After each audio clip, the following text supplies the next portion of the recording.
ভারতকে বলেছি যে এটা আওয়ামী লীগের বাংলাদেশ নয়, এটা শেখ হাসিনার বাংলাদেশ নয়। বাংলাদেশ আত্মমর্যাদা নিয়ে দাঁড়িয়েছে, রক্তের উপর দিয়ে দাঁড়িয়েছে। ফলে ন্যায্যতা ও সমতার ভিত্তিতে এই বাংলাদেশের সাথে কথা বলতে হবে এবং সম্পর্ক স্থাপন করতে হবে। মজলুমের কোনো দল হয় না।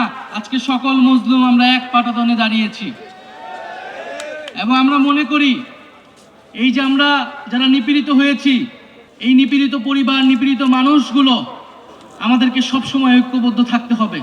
আমাদের দল মত আদর্শ ভিন্ন হতে পারে, রাজনীতি ভিন্ন হতে পারে, কিন্তু এই নিপীড়িত পরিবারগুলোকে, নিপীড়িত মানুষগুলোকে আমাদের এক থাকতে হবে এবং সেই এক থাকার জন্য একটি জাতীয় মঞ্চ আমাদের গঠন করা প্রয়োজন বলে আমি মনে করছি।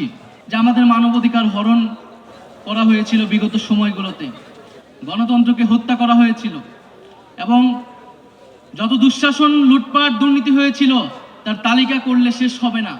সকলেই সেই কথা বললেন এবং আমরা জানি কার সাথে, তার এই সকল ঘটনার সাথে কে বা কারা জড়িত ছিল। সেই শেখ হাসিনা এবং আওয়ামী লীগ এবং তাদের যে মুজিববাদী রাজনীতি এবং আদর্শ, যেটা একটা ফ্যাসিস্ট রাজনীতি, সেই রাজনীতির উপর ভিত্তি করে কিন্তু তারা মানবাধিকার হরণ করেছিল। তারা মানবাধিকার হরণকারী দল, মানবতা বিরোধী দল এবং পুরো বিশ্বে আমাদেরকে এটি বারবার বলতে হবে এবং শুধু বাংলাদেশে নয়, পুরো বিশ্বকে এটা বলতে হবে যে আওয়ামী লীগ একটি মানবতা বিরোধী দল এবং এই অপরাধের শাস্তি, সর্বোচ্চ শাস্তি হতে হবে।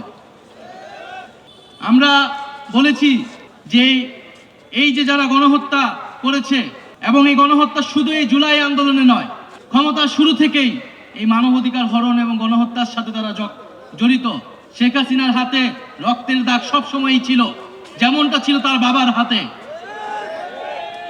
আমরা দেখেছি পিলখানা হত্যাকাণ্ড হয়েছে, আমরা দেখেছি শাপলায় কি নির্মমভাবে হত্যাকাণ্ড এবং গণহত্যা সংঘটিত হয়েছিল এবং এই সর্বশেষ এই জুলাই মাসে ছাত্র জনতার উপরে গণহত্যা সংঘটিত হয়েছিল।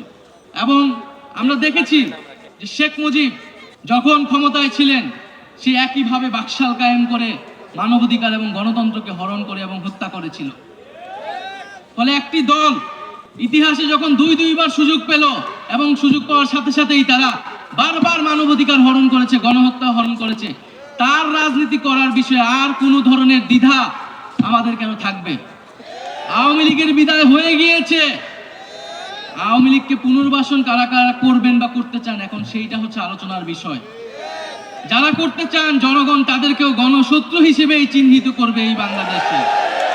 ফলে সকলের কাছে আহ্বান থাকবে যে আওয়ামী লীগের বিদায় হয়ে গিয়েছে, এখন প্রশ্ন বিচারের মধ্য দিয়ে আমরা সমাজে ন্যায় বিচার কায়েম করব। যারা নিপীড়িত হয়েছে তাদের কাছে আমরা ন্যায় বিচার, আমাদের যে প্রতিশ্রুতি ছিল সেই প্রতিশ্রুতি আমরা পালন করব। ফলে আমরা যারা নিপীড়িত হয়েছি সকলের একটাই ঐক্যের জায়গা এখন যে বিচার। আমরা এই যে ফ্যাসিস্ট রাজনীতি হয়েছে, গণহত্যা হয়েছে, তার বিচারের জন্য আমরা কাজ করব।